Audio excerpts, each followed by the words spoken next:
اللہ الرحمن الرحیم۔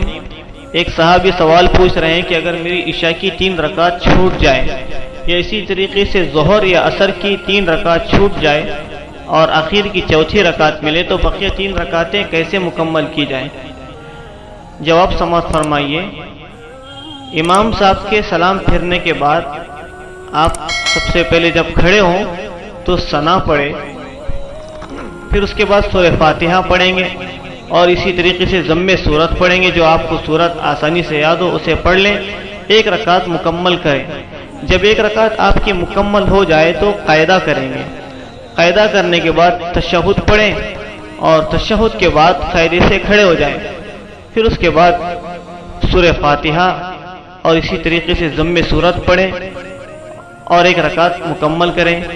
اس کے بعد پھر اور 1 مزید رکعت پڑھیں گے، لیکن جب آپ آخری رکعت پڑھ رہے ہیں تو اس رکعت میں سورہ فاتحہ کے بعد کوئی اور سورت نہ ملائے، سورہ فاتحہ ہی پر اکتفا کر لیں اور اس کے بعد آخر میں قید اخیرہ کر کے سلام پھر کر نماز مکمل کریں، آپ کی نماز مکمل ہو گئی۔